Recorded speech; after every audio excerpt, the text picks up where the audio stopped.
এখন রাজনীতিতে এবং সব জায়গায় দেখা যাচ্ছে ঘোষেদের একটা প্রভাব বাড়ছে, মানে কুণাল ঘোষ, এবার যদি আপনি অপোজিশনেও দেখেন দিলীপ ঘোষ, তারপরে সজল ঘোষ, সজলদার সঙ্গে তো আপনার খুব ভালো সম্পর্ক একটা সময় ছিল, এখনো নিশ্চয়ই আছে। তারপরে দেখুন একটা সময় সিপিএম যখন ছিল সেই সময় সুশান্ত ঘোষ, এক যুব নেতা সিপিএম এর, যে কোনোদিনও জিততে পারেনি কিন্তু শতরূপ ভালো বক্তা, শতরূপ ঘোষ, মানে চারিদিকে এত ঘোষ, কি বলবেন? মানে এটা কি মানে ঘোষেদের একটা প্রভাব বাড়ছে বলে মনে হয়? না, সব পদবি নিশ্চয়ই আছেন, কিন্তু চারপাশে ঘোষেদের দেখা যায় এবং আমরা মাঝে মধ্যে কোনো কোনো টক শোয়ে গেলে সেখানেও ঘটনাচক্রে দেখা যায় যে আরো কিছু ঘোষ আমাদের পক্ষের বা বিপক্ষের তারা এক জায়গায় এসে হাজির হয়েছে।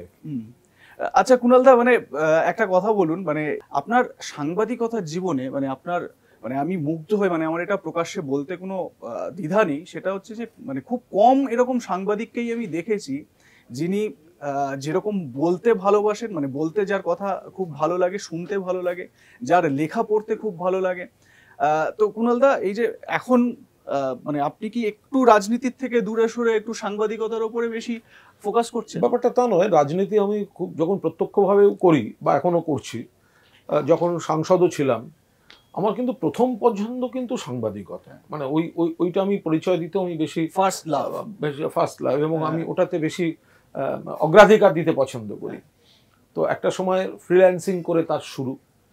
আমি একটা উদাহরণ দিই যে 1996 সাল, তখন শুধুমাত্র, মানে 95 শেষ দিক, 96, তখন শুধুমাত্র দূরদর্শন ছিল। তখন কিন্তু এই এমএসও, প্রাইভেট চ্যানেল এসব কিছু আসেনি, কেউ ভাবেও নি তখন, মানে আমাদের কলকাতায়, বাংলায়।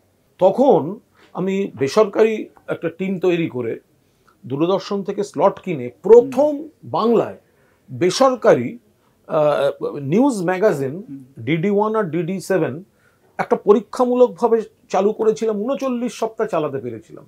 দীর্ঘদিন দিল্লিতে থাকতে গিয়ে আমার এই প্রোগ্রামটা বন্ধ হয়ে যায়।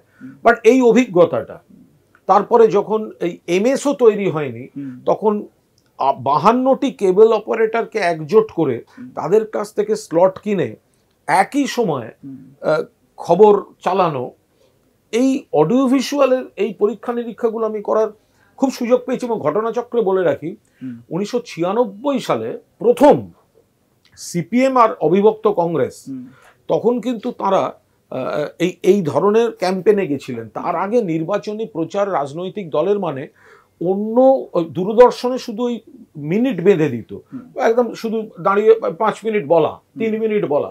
কিন্তু ক্যাম্পেন যে অন্যভাবে হয়, প্রার্থীদের সঙ্গে ক্যামেরা মুভ করছে, প্রার্থীকে জিপের উপর যেতে যেতে ইন্টারভিউ নিচ্ছে, এই যে এখন যেটা একদম নিয়ম হয়ে গেছে, এটা প্রথম সিপিএম এবং কংগ্রেসের ক্যাম্পেনে 96 সালে করেছিলাম।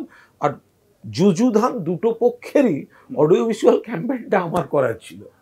মানে এটা একটা বড় অ্যাচিভমেন্ট, এবং মানে এই দিকটা কিন্তু আমাদের সম্পূর্ণ অজানা। সাধারণত এই ধরনের আলোচনা হয় না।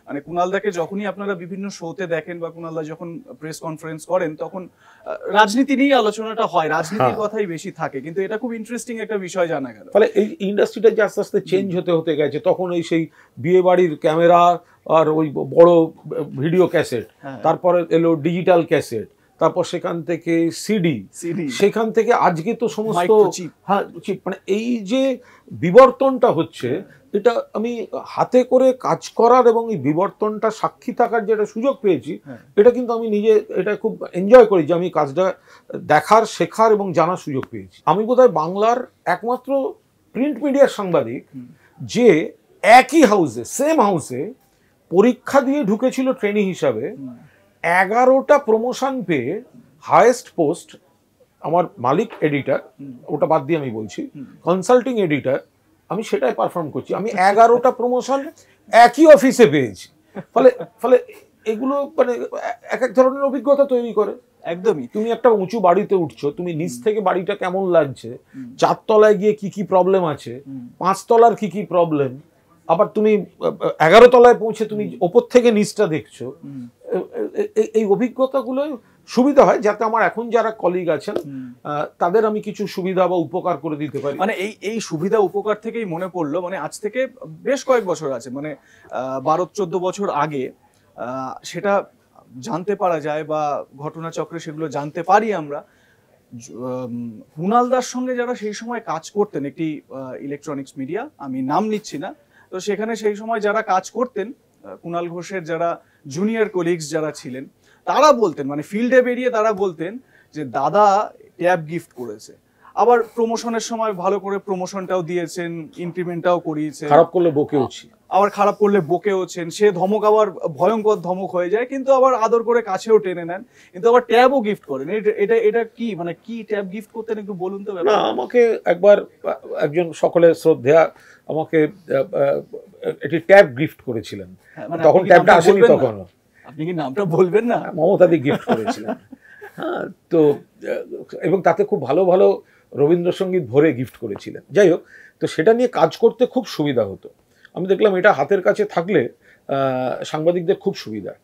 তারপরে যারা খুব ভালো অ্যাসাইনমেন্টে কাজ করছিল, মানে পাঠানো যাচ্ছিল যে কোনো কাজে, খুব ভালো পারফর্ম করছিল, তো আমি একেবারে মানে ভালোবেসে উৎসাহ দেওয়ার জন্য এবং তাদের কাজের সুবিধার জন্য আমার মনে হয়েছিল তাদের যদি আমি ট্যাব উপহার দিই তো ওদেরও কাজ করতে সুবিধা হবে, ওরা দেখবে। হ্যাঁ। তো আমি ওইটাই চিরকাল বিশ্বাস করে এসেছি যে আমি যদি আমার কলিগদের অস্ত্র শস্ত্র দিয়ে ঠিকভাবে তৈরি না করতে পারি, অস্ত্র শস্ত্র মানে টেকনোলজিও হতে পারে, আবার তার ভেতরের শক্তিটাও হতে পারে বা কাজের পদ্ধতি হতে পারে, তারা যদি ওপরে না ওঠে, তারা যদি তৈরি না হয়, তারা যদি পারফর্ম না করে, তো আমি তো আর একটু উপরে উঠতে পারবো না। আমি যদি একটা জায়গায় আটকে থাকি আর বাকিদেরকে চেপে রেখে দিই, তাহলে তো আমি উঠতে পারবো না। আমি তখনই উঠতে পারবো যদি আমার পরে যারা আছে তাদেরকে ঠিকভাবে তৈরি করি এবং তারাও বাড়তে পারে। ফলে এখন আমি যে ঘটনাচক্রে যে 2-3টে মিডিয়ার সঙ্গে জড়িত, সেখানে এত ভালো ভালো টিমগুলো কাজ করে যে অন্য সময় আমি কিন্তু নিশ্চিতভাবে আজকে এই জেলায় বক্তৃতা করছি, আজকে তোমার এখানে বসে আছি, আমি অন্যান্য কাজও করতে পারি। তার কারণ আমার সহকর্মীরা আমার মূল কাজটা আগলে রেখেছে এবং তারা তৈরি হয়ে আছে।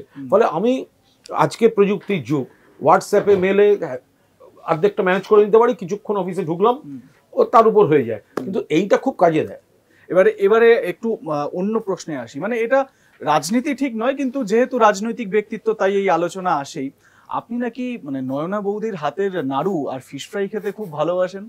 আরে নয়না বৌদির সঙ্গে আমার আজকের সম্পর্ক অনেক পুরনো সম্পর্ক, সুবিধার সঙ্গে আমার খুবই ভালো সম্পর্ক। আমি এমনি খেতে ভালোবাসি, যারা বলেন আমি খেতে ভালো মানে ভালোবাসি তারা আমার একটু মিথ্যা কথা বলেন না। কিন্তু আগে আমি মানে আমরা 2-3 জনের একটা গ্রুপ ছিল, তার মধ্যে এখনো অন্যান্য হাউসেও বিটে আছে, সাংবাদিকরাও আছে, আমরা প্রচুর ঘুরে ঘুরে খেতাম। মানে